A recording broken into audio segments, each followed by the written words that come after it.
Damn, J Bird, merch, that's you.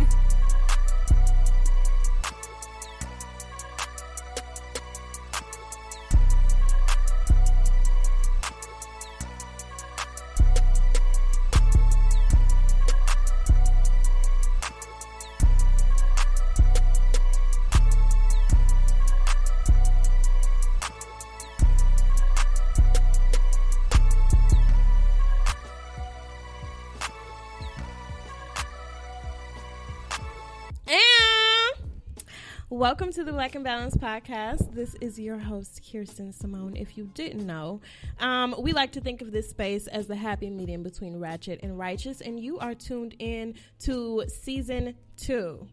Episode 1. I have a lot of explaining to do to y'all because I've been gone for quite a while, but time well spent, and lots of changes have happened. So let's just jump right into catching up. So we are back. And we found a production home, you guys.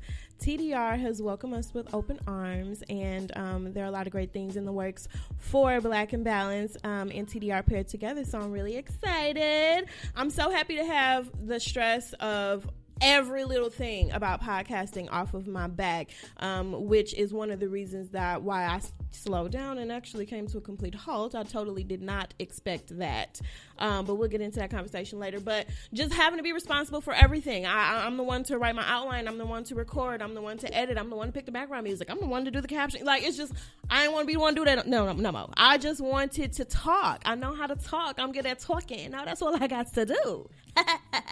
So let's just kind of getting into what I've been up to over the last, it's like a year and a half since I recorded an episode. Lots of things have changed. My personal life, my professional life, and I just needed a break. I just realized I needed a halt. But I also realized during the time that I was away that this is exactly what I want to do and this is my calling. So I had to obey that so I could stop being punished for not doing so.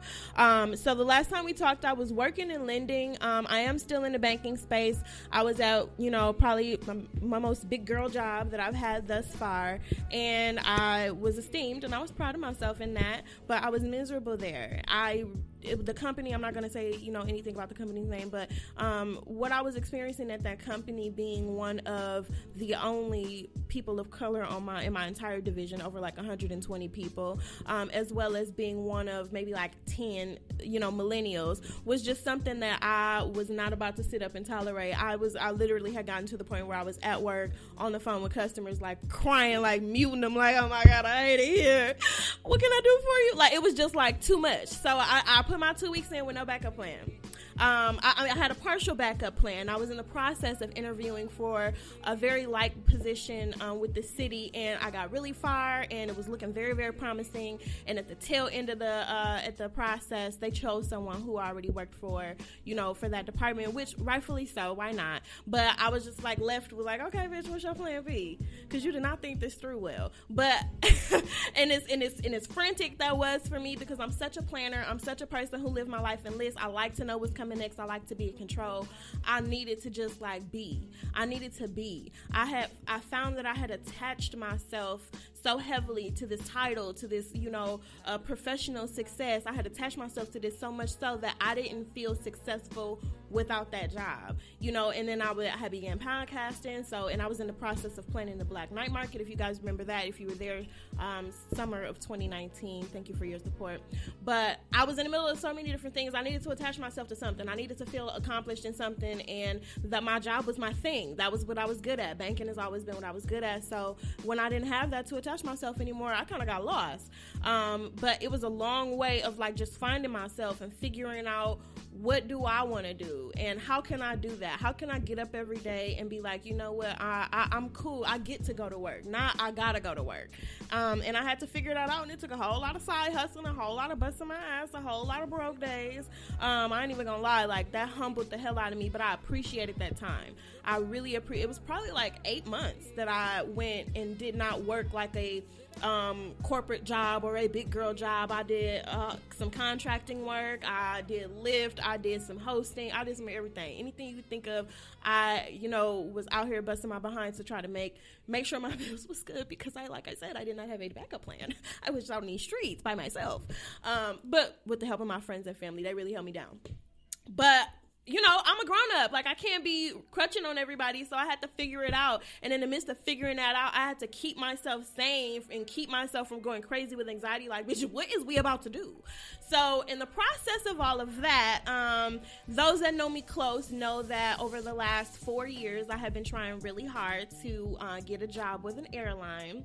And this last February, I was able to do that. I got offered a position as a flight attendant with one of the largest airlines in the industry.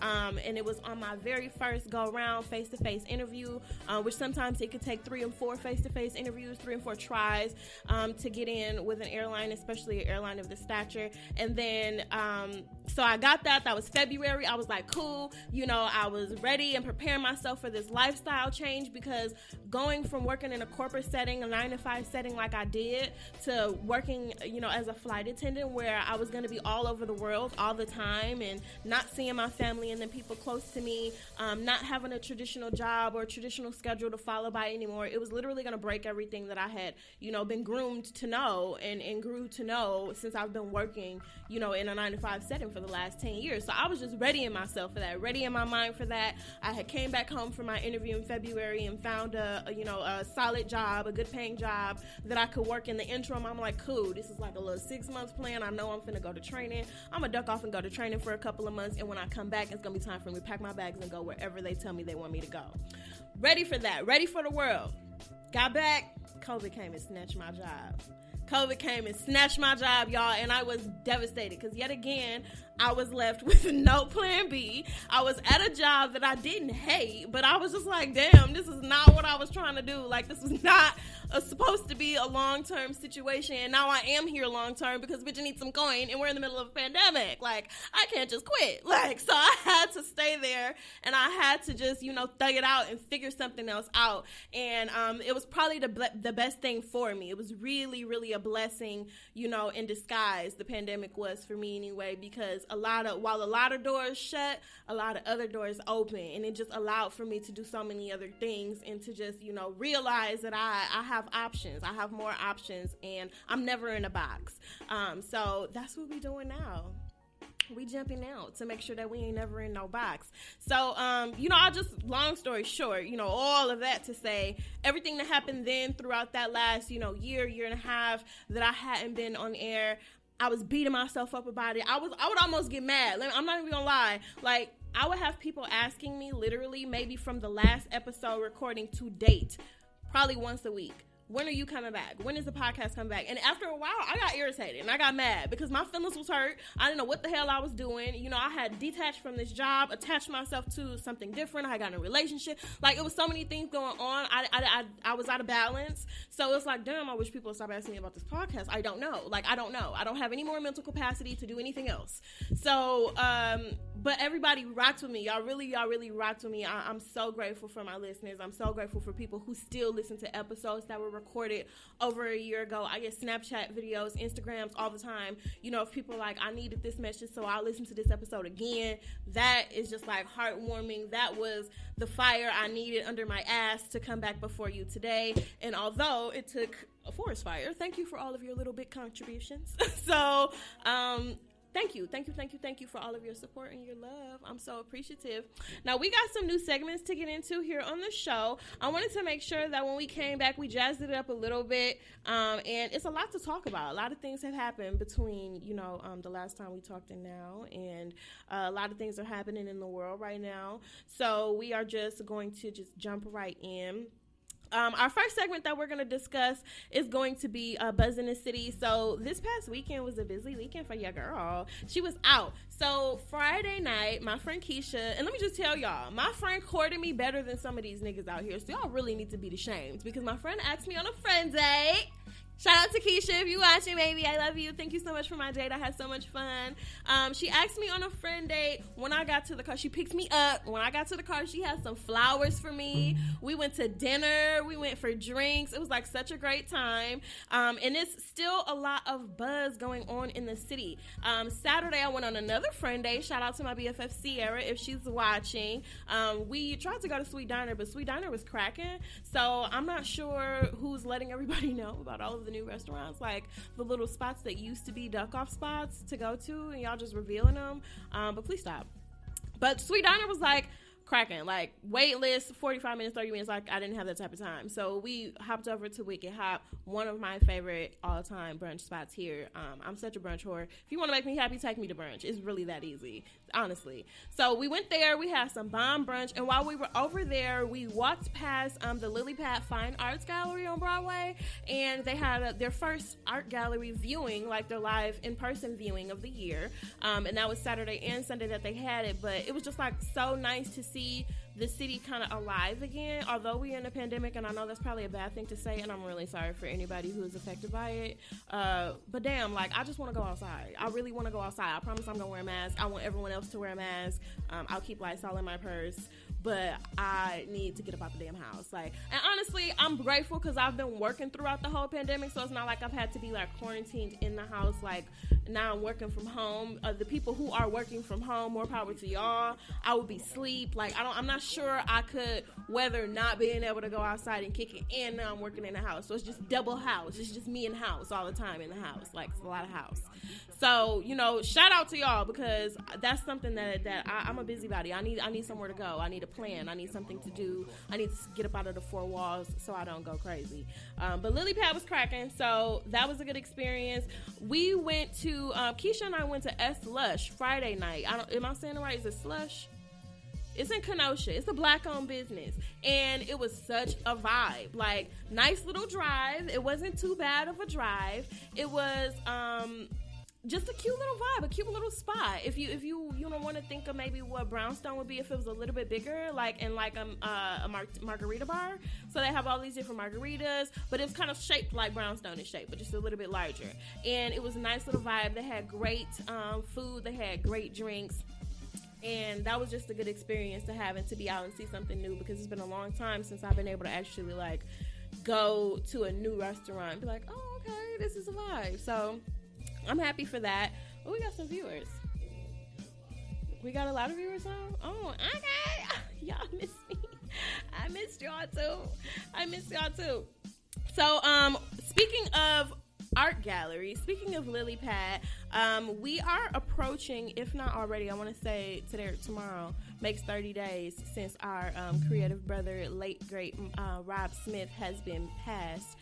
His untimely death was about a month ago. So we need to find a way to support and uplift and keep alive his art gallery and his dream. So I would love to connect with other creatives. I would love to connect with his wife, Zena. My condolences, sincerest condolences go out to you. And figure out what can we do? How can we use this space? How can we curate there? How can we support? How can we support these babies? How can we support her? How can we allow him to still create through us from the grave? So that is something that I hope I can get some people together for. Maybe we can get some other people on the TDR network to chime in and maybe do an event or figure something out. Yeah, because I want to go somewhere. Like I said, I'm tired of being in the damn house. But next on our list, so is Brag on a Black Business is a new segment that I want to do. I am very intentional about supporting Black businesses and doing so as often as possible with our everyday needs. So more than just when you need a cute lipstick, you're going to a Black-owned makeup brand. More than just getting your local t-shirt. Shout out to this one if you would like it. It's $20. Not shameless, but not shameless plug. Just finding a way to support a Black business through your everyday needs. We have tons in the city. We have tons of things that are going to keep our health in line, especially now. Now is a prime time to take advantage of those resources that we have, those natural resources that we have. And if you don't get what I'm saying, I'm coming up on a shameless plug for you. Got the juice. Thank you. Please put in your orders. but not shameless. Like, it's a lot going on. I was just reading an article saying that there's like a new strain of COVID now, and it's supposed to be more aggressive than the original strain of COVID. And I don't know what they done did to the COVID to make it stronger. Like, it's the COVID on steroids. But if we get in a new wave, we definitely need to think of some ways to, keep ourselves healthy and keep ourselves protected. Because it doesn't look like this country is ever going to sit down. Like, we just refuse to quarantine and go on lockdown. I'm actually very interested to see what Biden is going to do when he gets in office, because America don't listen. We not one of those countries. Italy, they over there, they sat down for like 90 days straight and was good. Australia, I think it's Australia, I've seen that they already have a concerts and festivals again. Like, it's a wrap for us. Masks are going to be a part of our life for a very long time. Sanitizing every damn thing, virtual things, all of this stuff is going to be around for a very long time. So we need to do what we can to power up and to ensure that our health is in tip-top condition. And should you need some juices and ginger shots, holla at the girl, because she does it all. Anywho, what's my time? Keep going? Okay, great. I need some water, you guys. Give me a minute. I know. I am going really fast. I'm not sure why. I am. I'm excited to be back. You know how it is when you, when you about to see somebody that you like and you get butterflies. That's how I felt today when I was getting dressed. I was like, please don't be flattered. He tried it. But yes, I was getting butterflies. I was like, yes, I'm about to be back on, what should I wear? What should I do with my hair? I had to figure it out. Y'all had them dreads in my head. It was time to go. So, new wig, shouty. Hopefully I can give y'all a different look every week. I really love to switch up my hair and just to wear something different. So that's going to be my goal. And we should do nail cam. Can we start doing nail cam? Is anybody interested in nail cam? I want to show y'all my nails. So how can I, please zoom in. That's zooming in. Look, they so cute. They look like chocolate milk, like cookies and cream. So I have a long nail story. I'm not even going to get into it because it makes me emotional, but I'm so happy that I got my nails done and I'm happy with them. Shout out to Sunny Bunny. This is my babe. She's my new nail tech. I'm going to put her in rotation with Dar. You know, Dar is my heart. But I'm so excited to have gotten them and to be happy because it's been a long time coming. I really spent a lot of money and a lot of time this last year getting my nails done and hating it. So we're going to do nail cam from now on. Why are you looking at me like that? I think people care about nail cam. I feel like I can't see them. Let's answer some questions. Perfect. Thank you, sis. How do I scroll? Has she? How come I can't see people? What you supposed to see? The comments. Oh, I want to see the old comments. That's not an option. I was just there. I should have come downstairs. Oh, yes. Come see us. You need to get your podcast, guys. Yes, I do, Crystal. Thank you. Oh. Aw, thank you. This is super cute. You know what? I could not have done this all by myself. Just seeing all of the... You cook brunch and you will love the movie one. Period. Just seeing all of the visual. This is so pretty. I would not have been able to get this done all by myself. So I'm really grateful for TDR and to everything that you guys are doing for me. It's up from here. It's up from here. So I'm sorry I'm getting off track, y'all. It's been a minute. But I want to go into my next segment, which is going to be one of my favorite ones. Did I already do Brag on the Black Business? Okay, sorry. And I bragged on Slush. I also want to brag on Belly's Bistro. Belly's Bistro is my first time there. That lobster pasta is everything. So whoever is back in that kitchen cooking, I would like to be a part of your life. Thank you for that lobster Friday night. Whoever is on shift, I should buy you a drink or something. But so next we are gonna go into self-care tip of the week. I want to give everybody a self-care tip because a lot of times, especially now since we are in this panoramic, I love when people call it everything but a pandemic. That cracks me the hell up.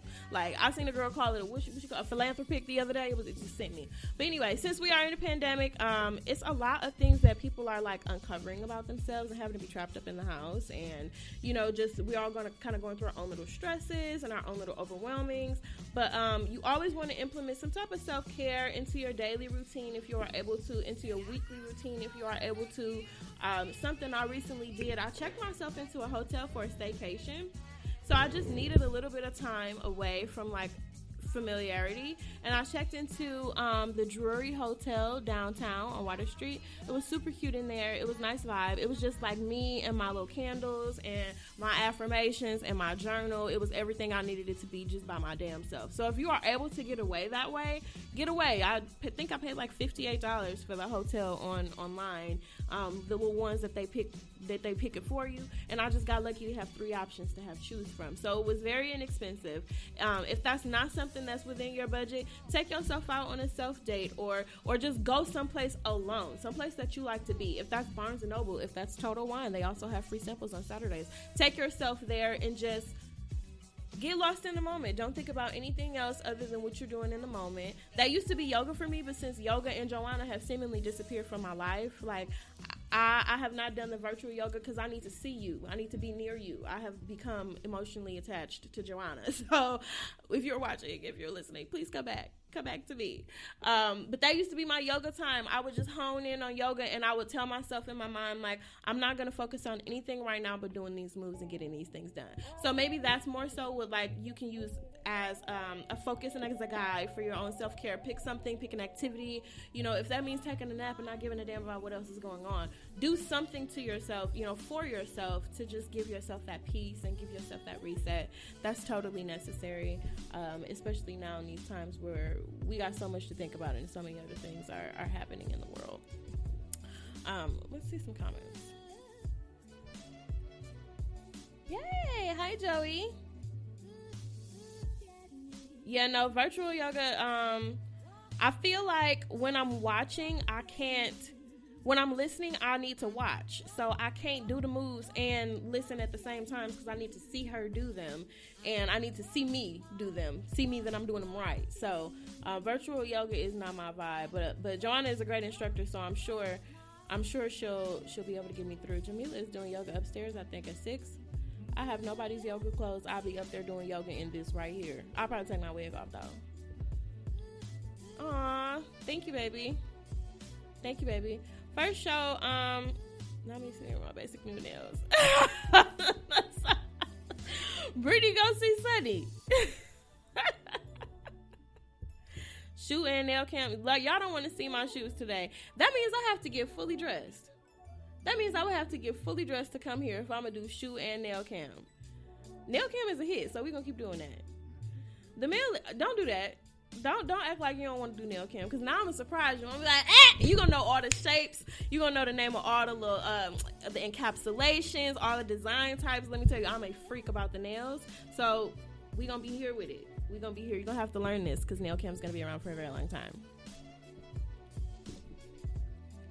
Aw, thank you.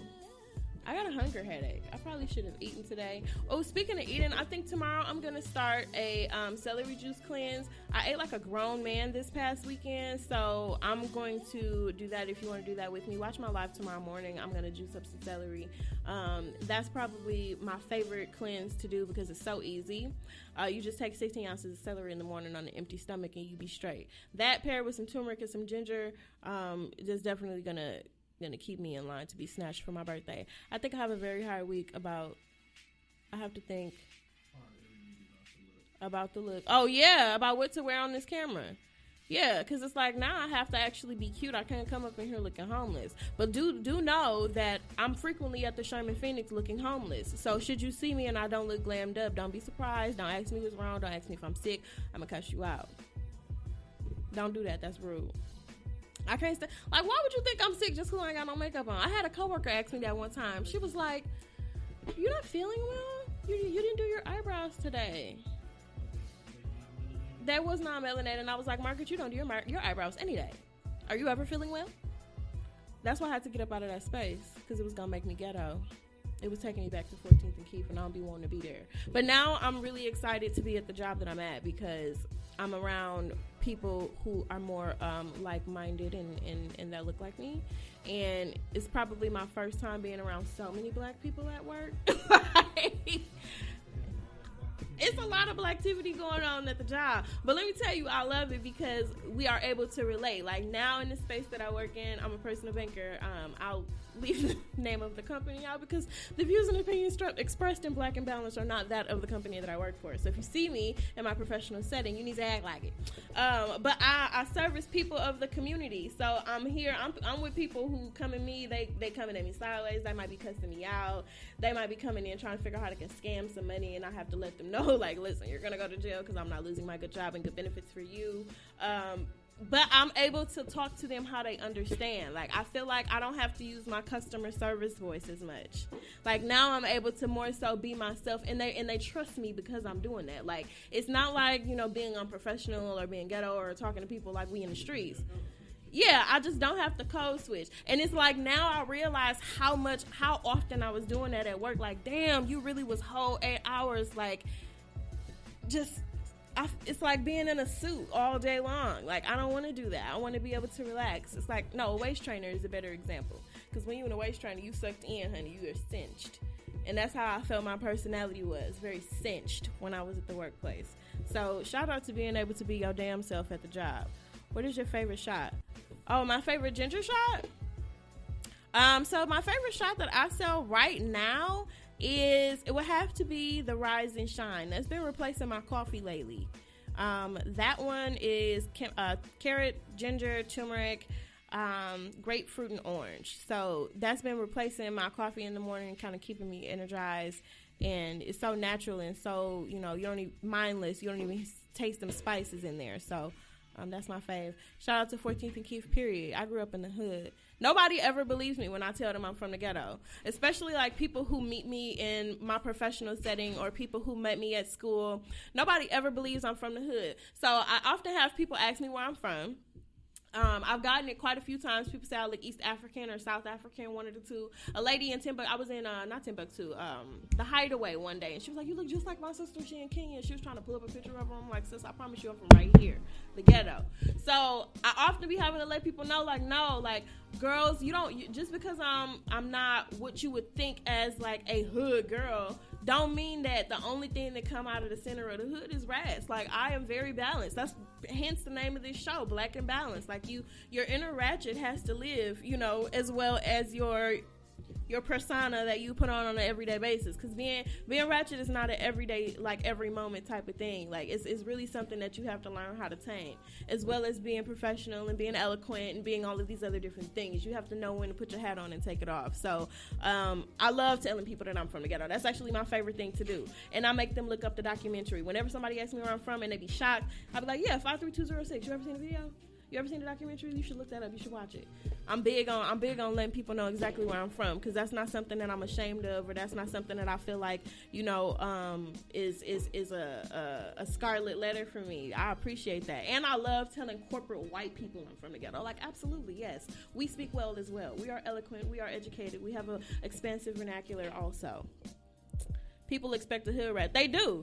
People expect for you to be just, you know, nappy-headed with an east side ponytail, looking dirty. It's just like, no. Like, just because I grew up, what we need to do is dead the stigma that anything all black is bad. Any place all black is, you know, ghetto or ratchet or raggedy. Like, we really have to end that narrative, because all it does is take value away from us and our communities. You know, us not wanting to be around each other. I hate when people be like, there's so many black people here. You know, like, damn, like, it's okay. Like, it's okay to be around us. And there are versions of us that know how to act when you take them someplace and that do not. But that ain't got nothing to do with you. Like, surround yourself around the crowd that suits you. You don't have to complain about the crowd that doesn't in order to do so. But we got to stop the ideology that, you know, being from the hood is just, you know, you are from the slums, or being from a predominantly black neighborhood, you are from the slums, because that's not at all. I grew up on a block full of homeowners. 14th and Keefe, I grew up in a block full of homeowners and entrepreneurs. Now that I think about it, I've been surrounded by business owners my whole life. Shout out to the Malice that own the corner store right on 14th Street. My aunt and uncle just bought Casper's right on 13th Street. So, like, our community was really surrounded by black entrepreneurial people. It's no wonder why all of us that grew up over there doing their thing now. Shameless plug to the hood. That's the reason I love the Phoenix. Absolutely. Absolutely, y'all. I'm in love with this place. The Phoenix is really like the hood dream. All right. Well, I've enjoyed my time with you all. Production is telling me to wrap it up. So we are going to end on a positive note. I just wanted to convey a quick message before we get off the air is keep pushing, keep going. If you feel yourself being pulled in a certain direction or feel yourself being called to do something, follow through with that and just stay consistent. That's the best thing you can do. Podcasting is something that I absolutely love. It's therapy for me. It's something that's going to be a part of my life for a very long time. So when I was away from that, I find myself feeling guilty. I was going through all of these motions because I wasn't doing what I was called to do. You know, that is the karma to being disobedient, to your higher self into God. So whatever it is calling at you, whatever it is pulling at you, put all the circumstances on the shelf and just figure out how to do and how to go. Thank you for joining me today for episode 2. For episode 1. Sorry. Oh, y'all gonna, I don't know, y'all. We gotta figure out when we gonna be live again, because I don't know if this gonna be an every time thing. I don't know. We'll see. We might do Sundays. So I'm thinking Sunday is gonna be my day. So I will see you all next week, Sunday. Bye.